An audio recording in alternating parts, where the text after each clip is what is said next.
It was just past midnight when I found myself driving down a long, empty stretch of highway. The kind of highway that didn't feel like it belonged to the world, as though the pavement itself was forgotten. Forgotten by time, by the towns, by everything. The sky above me was heavy with thick clouds, the moon barely making a dent in the darkness. My headlights cut through the fog like a dull knife, creating shadows that seemed to shift in unnatural ways. I was on my way to visit an old friend who'd moved out to a house far beyond the city. The trip should have taken no more than a few hours, but now I was deep into hour 4. I was exhausted, and the hum of the tires was starting to lull me into a daze. I'd passed through a few small towns hours ago, but after that, it was nothing but wilderness, forest on either side of the road, with occasional breaks for rolling hills and sparse, crooked signs pointing to places I couldn't even name. I'd never driven this far at night, and honestly, I'd never felt more alone in my life. It wasn't just the emptiness of the road, it was the oppressive stillness that surrounded me, a quiet that pressed in so thickly it made every passing second feel like it could stretch on forever. I felt like I was being swallowed whole by the road itself. At one point, I spotted a figure on the side of the highway up ahead. At first, I thought it was a signpost, or maybe a deer in the distance. But as I got closer, I saw that it was a man, standing completely still by the side of the road. His posture was unnaturally rigid. I could make out the faint outline of a backpack and a flannel shirt, but the darkness made it hard to judge his age or face. Instinctively, my foot shifted away from the gas pedal. I didn't want to stop. I didn't want to get any closer. But for reasons I couldn't fully explain, something made me pause. Maybe it was that unsettling, static feeling in the air. Maybe it was the way he was just there, like a strange blemish on the otherwise flawless blacktop. But something told me I couldn't just drive past him. I slowed to a crawl as I neared him. My hand hovered over the door handle, ready to roll the window down. I kept my eyes on him, hoping he wasn't going to approach my car. As I got within a few feet, the man slowly lifted his head. His eyes locked on mine with a kind of empty intensity that sent a jolt of discomfort through me. I could see him staring, his lips parted slightly, but he said nothing. No sign of desperation, no pleading or wave of thanks. I hesitated for a moment. "You need help?" I called out. He didn't respond at first. There was something about the way he stood, his body perfectly still, his face completely unreadable, that made my heart race. Then finally, he spoke. "Can you give me a ride?" His voice was dry, like sandpaper scraping against wood. I should have said no. Something told me not to, but I couldn't bring myself to look away from him. "Where are you headed?" I asked, the words slipping out before I could stop myself. "Doesn't matter," he replied, his voice low and slow, as though savoring each word. "Just get me off this road." I glanced at the passenger seat, imagining what it would be like to have someone, anyone, sitting next to me in this desolate silence. I swallowed hard. The cold sweat forming at the back of my neck made me second-guess myself, but I had no choice. "All right," I said, my voice wavering slightly. "Get in." He didn't move right away. Instead, he just stared at me for a few seconds, long enough for the silence between us to grow unbearable. Then, slowly, he stepped forward and opened the passenger side door. The door creaked as he climbed inside, and I couldn't shake the feeling that something was terribly wrong, but I didn't have time to second-guess myself. I closed the door and drove off, my eyes fixed on the road ahead, though I could still feel him staring at me from the corner of my vision. For a while, neither of us spoke. I tried to concentrate on the road, on the humming of the engine, but it was hard to ignore the presence beside me. There was something about the way he sat, rigid, unmoving, that made the air inside the car feel thick and suffocating. I tried to catch a glimpse of him from the corner of my eye, but I couldn't make out his features in the dark. His face was hidden in the shadows, and he made no effort to turn toward me. Minutes passed in silence, but the weight of it was unbearable. I finally broke the tension. "So, what's your name?" I asked, my voice sounding much too loud in the quiet car. There was a pause before he answered. his voice soft, barely a whisper. I don't have one. I didn't know what to say to that. It felt like a line, a strange thing to say for someone who obviously existed, who had to have a name, but I didn't push it. I wasn't sure I wanted to know more. I glanced at the rearview mirror, and for just a moment, I thought I saw his face in the reflection. But the instant I looked again, it was gone. Something shifted in the air. The weight inside the car grew heavier, suffocating. The road stretched endlessly ahead. No turns, no exits. I was locked in a tunnel of pavement and blackness. A thin mist began to curl around the sides of the car, creeping up like hands reaching from the earth itself. I turned the headlights up, trying to pierce the fog, but the mist only seemed to grow denser, thicker. "Where are you from?" I asked, desperate to break the silence. He didn't answer right away. Instead, his eyes flicked to the side, his gaze focusing on something outside the car. Something I couldn't see.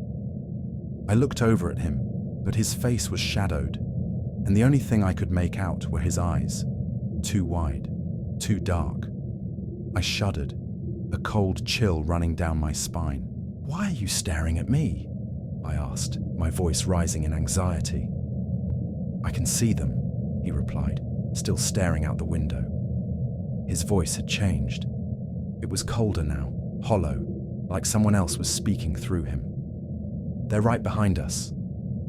I looked in the rearview mirror, but all I could see was the thick fog swirling around the car. I didn't see anything, just darkness.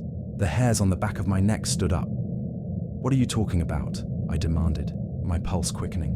I wasn't sure if I believed him, but the way he was staring, the way his body had gone even more rigid, it was too much. I didn't want to ask more questions, but I couldn't help it. "Who's behind us?" He smiled, a slow, knowing grin that sent a wave of panic crashing over me. "They've been watching you for miles. They're right there," he whispered, his voice sinking lower, as if the air itself was suffocating him. My grip on the steering wheel tightened. "What do you want from me?" I whispered, my throat tight.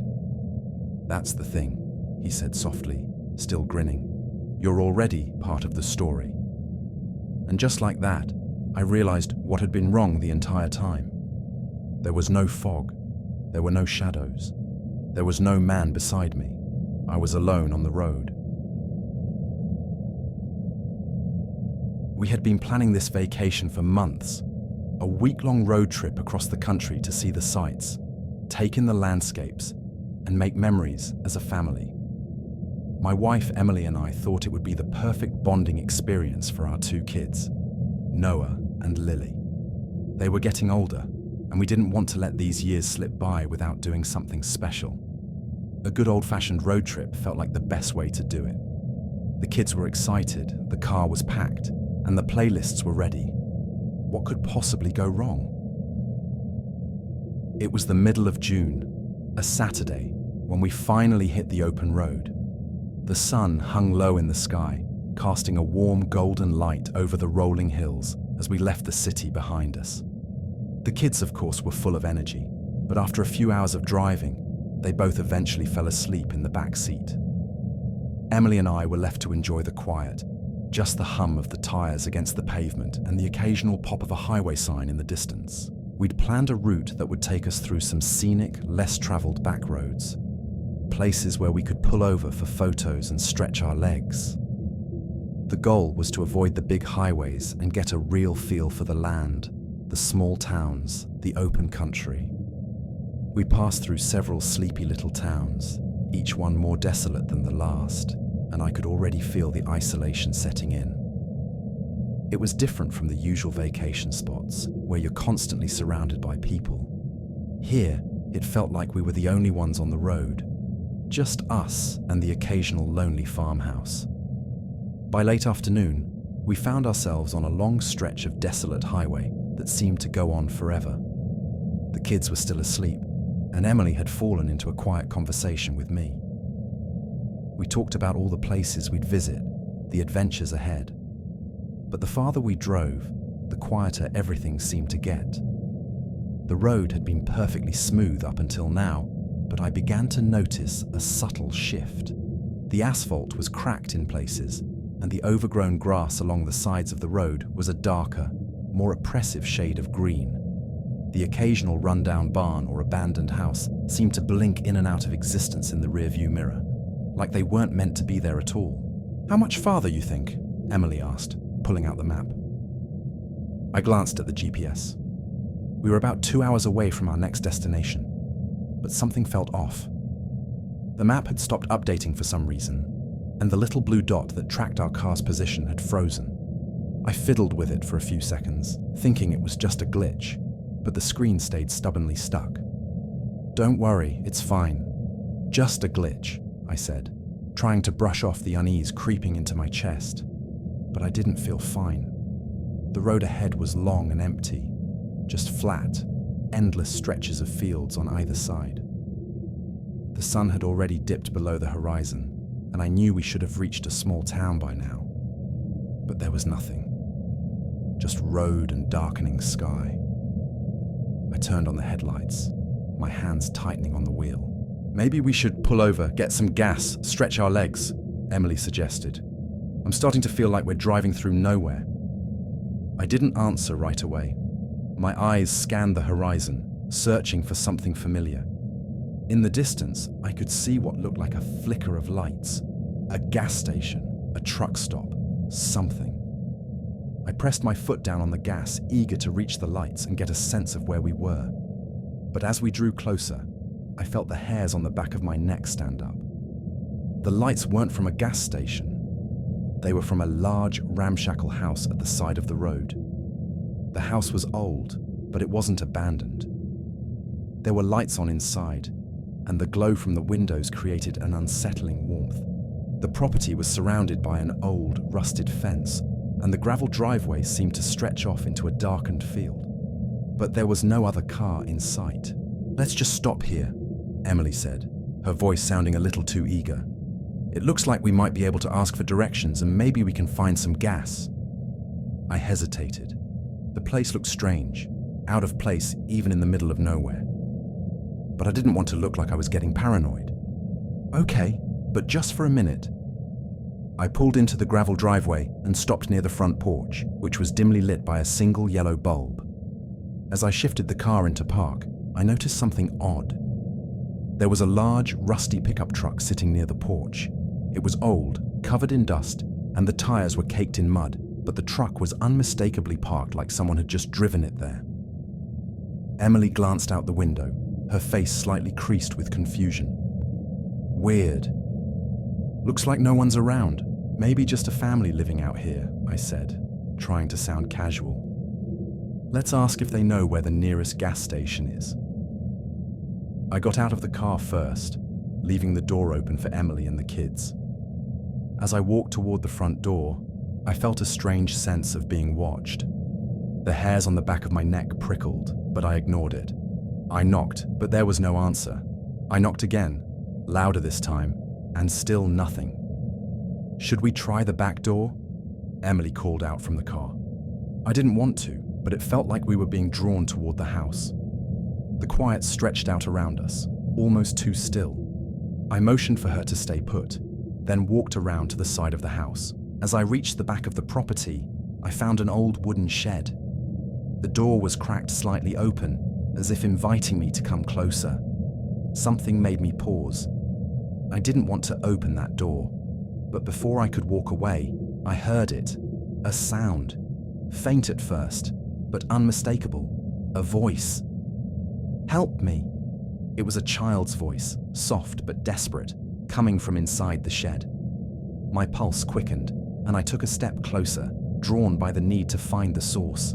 But before I could open the door fully, I froze. A shadow moved behind me. Turning slowly, I saw a man standing at the edge of the driveway. He was tall, gaunt, and his clothes were tattered. His eyes were wide, almost too wide, and his lips were stretched into a tight, unsettling smile. I froze in place, my stomach flipping. "You shouldn't be here," he said, his voice too calm for someone standing in the middle of nowhere in the dead of night. I wanted to speak, to ask him who he was or what he was doing here, but the words caught in my throat. The chill in the air felt colder now, more oppressive. Behind him, I saw the faint outline of a figure in the window of the house. Another person. No, two people. They were watching me with hollow, glassy eyes, their faces barely visible through the glass. Emily's voice broke through my panic. "Ben? What's going on?" The man at the driveway's edge didn't move. His eyes were locked onto mine, and his grin seemed to grow wider, more unnatural. He stepped forward, slowly, his footsteps dragging against the gravel like a heavy weight. "Get in the car," he said, his voice low but steady. "Leave now, before it's too late." I felt my heart skip a beat. What the hell was going on here? Suddenly, I heard a sound behind me. Footsteps. Rapid, quick, moving toward the shed. I spun around, but there was nothing there. No one. Just the empty, dark interior of the shed. "Ben, let's go!" Emily shouted, her voice urgent, panicked. I didn't need any more encouragement. I turned, ran toward the car, and slammed the door shut behind me. Emily had already started the engine, her hands gripping the wheel. I didn't look back. I couldn't. But I saw the lights in the rearview mirror flicker as we tore down the road. The house faded quickly behind us, swallowed by the darkness. We didn't stop driving until we reached the next town, a place that seemed normal, full of light and life. I breathed a sigh of relief, but the fear was still with me. That feeling of being watched, of something wrong hanging in the air. It stayed with me, haunting me like a shadow. The next morning, we tried to retrace our steps, find that house again, but it was gone. The road was straight, empty. No house, no shed, no driveway, only fields. But I'll never forget the feeling, the fear that I had narrowly escaped something we were never meant to understand. And now, whenever I close my eyes at night, I hear that child's voice. Help me. I never expected to end up driving through the night like this. I had a business meeting that ran late, and now I was hours from home. The highway stretched ahead in a seemingly endless ribbon, and the faint glow of distant city lights was a reassuring but slowly fading memory. It was a regular stretch of interstate, dotted with the occasional gas station or diner that I couldn't bring myself to stop at. Everything was too quiet, too empty. The weather was cold for the time of year, and I could feel a dull ache in my bones from the hours of driving. The car hummed beneath me, steady and reliable, but the roads were getting worse. More cracks, more potholes. I wasn't far from a small town that was marked on my GPS as my next stop, just a place to refuel and keep going. I didn't really need the gas, but I needed the brake. I needed to feel like I wasn't the only one on the planet. As I approached mile marker 88, I saw it. A car parked on the shoulder, its hazards blinking in the darkness. At first, I considered just driving past. I wasn't in the mood to stop for anyone, but something about the sight made me slow down. The headlights illuminated a woman standing beside the car, waving. It wasn't the waving that caught my attention. It was the way she stood there. Too still, almost like she was waiting for something to happen. I pulled up slowly beside her. The woman was pale, wearing a denim jacket and dark jeans. Her long hair blew in the breeze, but she didn't seem to notice. She looked at me with wide eyes, her face streaked with something I couldn't identify. Tears, dirt, sweat, or maybe all of them. "Please," she said, her voice trembling. "Please help me. I need to get to the next town." I hesitated. My stomach knotted at the thought of picking up a stranger in the middle of nowhere. But something about her, something desperate in her eyes, made it impossible to drive away. Against my better judgment, I opened the door. "Hop in. I'll take you to the next stop." She didn't even thank me. She just nodded quickly, almost mechanically, and climbed into the passenger seat. As she settled in, I couldn't help but notice how cold it was inside the car. The air conditioning wasn't on, but the temperature had dropped significantly, and her skin looked unnaturally pale, almost sickly. I glanced at her face, but she wasn't looking at me. Instead, she was staring at something outside the window, her eyes darting nervously from side to side. I tried to make small talk. "You're from the next town?" Her eyes flicked toward me for a moment before returning to the window. She swallowed, as though the words had difficulty making their way out of her mouth. "I'm just trying to get away." "From what?" I asked, glancing at her. She didn't respond at first, and I couldn't help but feel a little more uncomfortable by the silence. Her gaze grew more frantic, almost as if she was sensing something I wasn't. Finally, after what felt like an eternity, she spoke again. "They're watching us." "Who?" I asked, trying to keep my voice even. I didn't believe in ghost stories or anything like that, but the atmosphere in the car felt heavier by the second. "The ones who don't let you leave." I laughed nervously. "What are you talking about?" But she didn't answer. Her eyes were wide now, filled with terror. They were trained on something outside the window, something in the dark. I stared at the road ahead, trying to focus. I was miles away from any town, and I needed to just focus on getting to the next gas station. Suddenly, she jerked in her seat, letting out a strangled gasp. I looked over quickly. She wasn't looking at me anymore. She was staring directly at the rearview mirror, her hands gripping the seat. I turned my head and looked into the mirror. Nothing. Just empty, endless road behind us. "Do you hear them?" she whispered, her voice barely audible. I looked back at her. "What?" "No, they're in the back seat," she said, her breath coming in short, ragged bursts. "They've been there the whole time." I froze. I couldn't breathe. I glanced in the rearview mirror again, but now I saw something. Just for a brief second. A shadow, a figure, right behind me. I spun around, my heart pounding. No one. I felt cold sweat break out across my forehead. I wasn't alone. She was right. The shadow in the mirror wasn't just a trick of the light.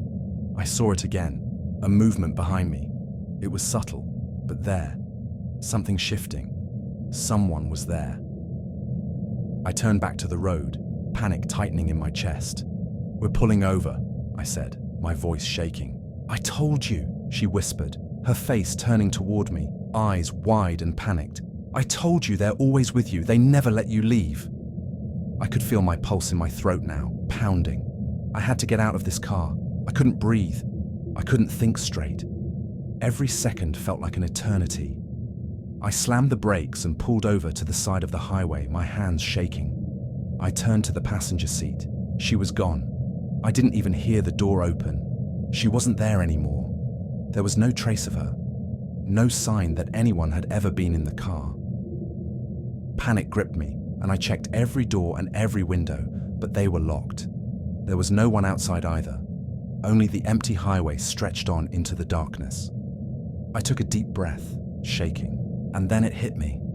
The strange sensation I'd had earlier, the one that made me feel like I was not alone, hadn't been about her. It had been about me. I wasn't driving on a highway anymore. I was back at the beginning of the road, at mile marker 88. The fog rolled in heavier than before, and as I glanced up at the rearview mirror, I saw a face. It was mine. It's strange how quickly a road can turn from a friend to an enemy. At first, highways stretch out like welcoming arms, promising the open road and distant destinations. But when you're alone, driving through the night, with nothing but the soft hum of your tires on the asphalt and the cold glow of the dashboard, it doesn't take long before the road feels endless and suffocating. I should have stopped for gas hours ago, but I didn't. I told myself I could make it to the next town. I'd driven late nights before, and I was familiar with these stretches of highway, long, empty, with nothing but the occasional rest stop and even more occasional cars. I had passed a small town about 20 miles back. A ghost town, really. It was the sort of place you read about in books, where nothing ever happens, where the stillness feels so thick that it presses on you from all sides. I was in the middle of nowhere now, and every mile felt like it carried me farther into some vast, unreachable place. Around 2:15 a.m., the temperature dropped, and the thick fog started rolling in off the fields. The mist clung to the road like a veil, wrapping the landscape in a blanket of white. My headlights barely made a dent in the heavy air. It was getting harder to see, and the road was beginning to feel more like a trap than a path home. That's when I saw the truck. At first, it wasn't anything unusual. It was just another large black rig, but there was something off about the way it appeared. It seemed to appear out of nowhere, as though it had just materialized on the road behind me. I wasn't sure if I had missed it before, or if it had been hidden in the fog. But it was there, tailing me, impossibly close. Its headlights shone dimly through the mist, creating harsh, exaggerated shadows on the pavement. I glanced nervously at the rearview mirror. The truck was close, too close. I hadn't been driving recklessly, but it was clear that the rig was deliberately staying on my tail. I couldn't tell if the driver was in a hurry or if he was just watching me. My first instinct was to speed up. I pushed the pedal a little harder, watching the speedometer climb.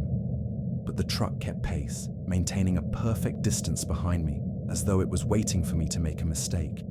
No matter how fast I went, the rig matched me. It was like we were locked in some unspoken competition, and I wasn't sure who or what I was racing against. My heartbeat quickened. I glanced at the dashboard, half a tank of gas left. I couldn't be sure, but I didn't think I had enough to outrun this truck if it came down to it. Every now and then, I glanced back in the rear view, and I saw it again. Just the truck, too close for comfort, as if it were breathing down my neck. I pushed harder on the gas, the engine whining in protest, but the truck mirrored my every move. No matter how fast I went, no matter how much the fog thickened, the truck was still there, hovering just behind me. I could feel panic creeping into my thoughts now, fear gnawing at the edges of my mind. Was I being followed? Could it be just another trucker? I tried to shake the thought, but the truck didn't feel like just another vehicle. There was something wrong about it. It wasn't just its presence, but the way it moved, almost predatory, like it was stalking me. I tried to change lanes, but the truck did the same. I pulled back into the center lane, and the truck followed suit. I looked at the road ahead, trying to force my mind to stay focused. But the fog was getting worse, the headlights behind me more intense, the shadows deeper. Everything felt constricted, closing in on me. A knot of anxiety twisted in my chest. This wasn't just normal driving anymore. A creeping thought entered my mind. I knew this stretch of highway. I'd driven it dozens of times. I'd seen the mile markers, the old signs for small towns, the exits leading to nowhere, but I had passed them already. I should have been farther along, yet the truck was still behind me. I had to have passed at least 3 or 4 exits, but there was nothing but more road. I blinked, unsure if I was losing my mind, but the truck didn't disappear.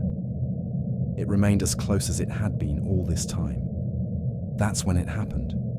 The truck didn't just pass me, it pulled in front of me. Without warning, the rig swerved into my lane, cutting me off, nearly forcing me off the road.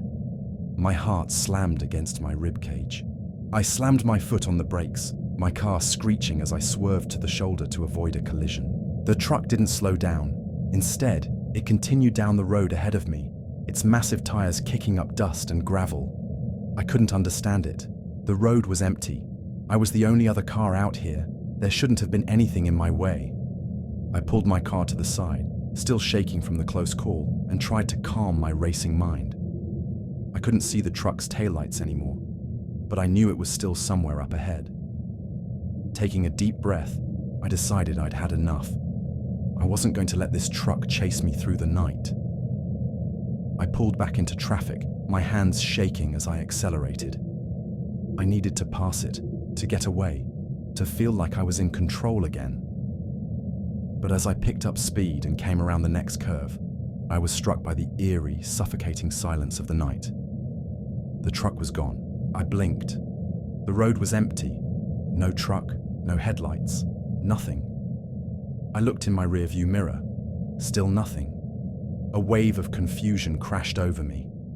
I hadn't taken my eyes off the road for more than a few seconds. Where could the truck have gone?